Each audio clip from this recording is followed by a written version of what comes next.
हरे कृष्णा। आज की श्रीमद् भागवतम क्लास में आप सबका हार्दिक स्वागत है।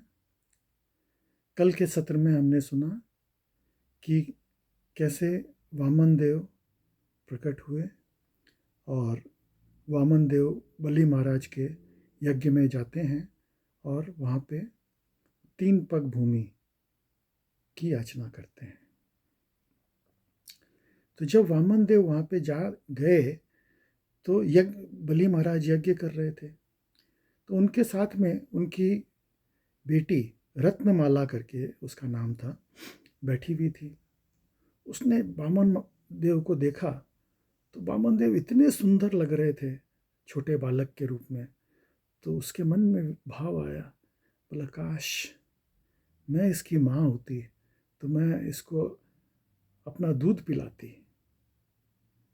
भगवान तो सबकी इच्छा पूर्ण करते हैं। भगवान ने बोला वाह क्या बात है। तो बोला जरूर अगले अगले जन्म में मैं तुम्हारा दूध जरूर पीऊँगा।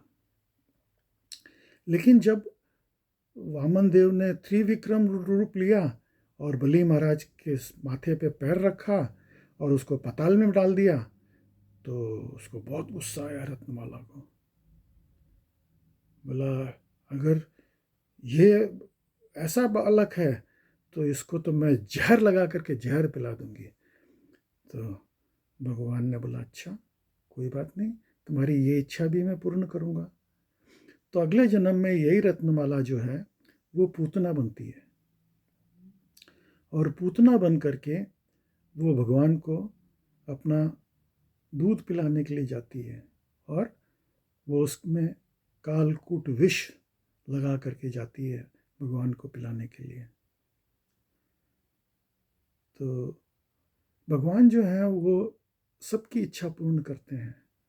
कोई भी कुछ भी इच्छा करते हैं भगवान उसको अवश्य पूर्ण करते हैं। तो ठीक है, अब बलि महाराज के माथे पे उन्होंने पाँव रख लिया और वो बहुत वामन देव बहुत ही प्रसन्न हुए। अरे वाह, बोले इतना सुंदर ये बलि महाराज इतना सुंदर भक्ति करता है। तो वो उससे बोले बलि तुम मांगो, वरदान मांगो मेरे से।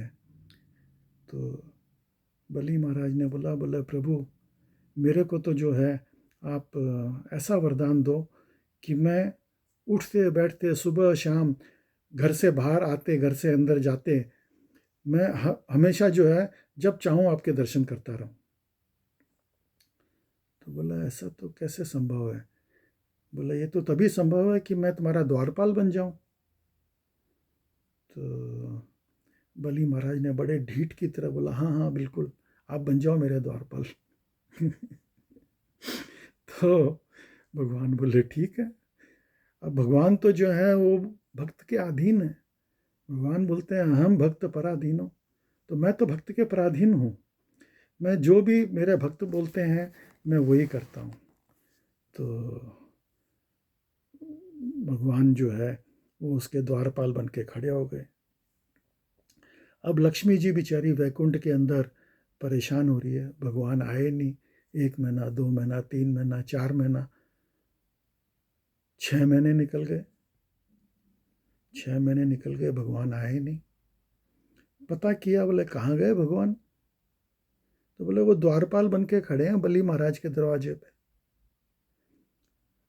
अब लक्ष्मी देवी जो है वो तो भगवान के बिना उनका मन लगे नहीं। तो वो एक सुंदर ब्राह्मण कन्या बन करके रूप लेकर के वो बलि महाराज के पास पहुंची और बलि महाराज के पास जा कर के बोलती है, बोले मेरे को आपके अंदर अपना भाई नज़र आता है। बलि महाराज बोले कि बहुत अच्छी बात है, तुमको अगर मेरे अंदर अपना भाई नज़र आता है तो ठीक है, आज से तुम मेरी बहन मैं तुम्हारा भाई। बोले नहीं ऐसे नहीं, ये रिश्ते को जो है थोड़ा हमको कुछ पक्का करना चाहिए। बोले अच्छा कैसे। बोले इसके लिए एक काम करते हैं, रक्षा सूत्र बांधते हैं। मैं जो है तो बोले ठीक है बांध दो रक्षा सूत्र। तो लक्ष्मी देवी ने बलि महाराज की कलाई पे रक्षा सूत्र बांधा। तो ये रक्षाबंधन का त्यौहार यहीं से शुरू हुआ। तो रक्षाबंधन वाले दिन जो बहनें हैं वो लक्ष्मी का स्वरूप होती है, और चाहे बड़ी हो चाहे छोटी हो, बहन को उस दिन प्रणाम करना चाहिए, उसका आशीर्वाद लेना चाहिए, क्योंकि वो लक्ष्मी स्वरूपा है। और तो लक्ष्मी जी उसकी बहन बन गई।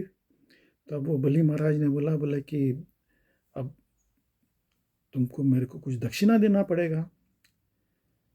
तो लक्ष्मी जी ने बोला कि भाई मेरे मन की कुछ दे दो। बोला हाँ हाँ बिल्कुल, तो मांगो क्या चाहिए तुमको। तो भगवान भी उधर से झांक झांक करके देख रहे हैं दरवाजे से। बोला आज शायद मेरे को छुड़ा के ले जाएगी ये। तो लक्ष्मी जी बोलती है, बोले भैया मेरे को जो है आपका ये दरबान है ये पसंद आ गया है, आप ये इसको दे दो मुझे। बोले भाई ये साधारण दरबान नहीं है, ये तीनों लोकों का मालिक है, भगवान है ये स्वयं। इनका विवाह तो सिर्फ जो है वो लक्ष्मी के साथ ही हो सकता है। तो जैसे ही उन्होंने बोला कि इनका विवाह तो लक्ष्मी के साथ ही हो सकता है, लक्ष्मी जी अपने स्वयं के रूप में आ गई।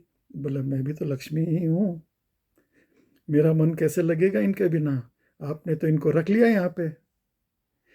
तो फिर वहाँ पे लक्ष्मी जी का वापस से पानी ग्रहण संस्कार हुआ। बलि ने जो है वहाँ पे लक्ष्मी जी का पानी ग्रहण करवाया।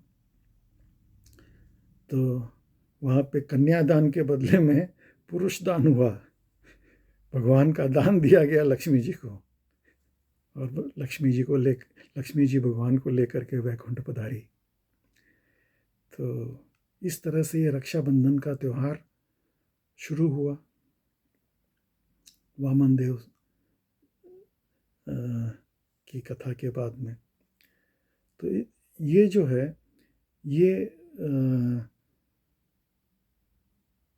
बहुत ही स्पेशल है रक्षाबंधन का त्यौहार।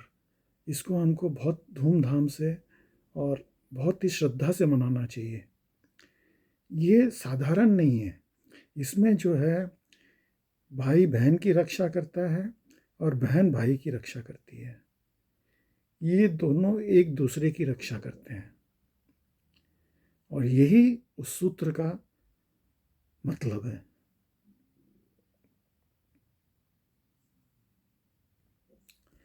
खैर वामन देव बलि महाराज को आशीर्वाद दे करके उन्होंने उनको बोला भाई ऐसा है कि तुमने इतने यज्ञ किए हैं, तो अगला इंद्र तुमको बनाया जाएगा, लेकिन अभी का जो इंद्र की जो अवधि है वो पूर्ण नहीं हुई है।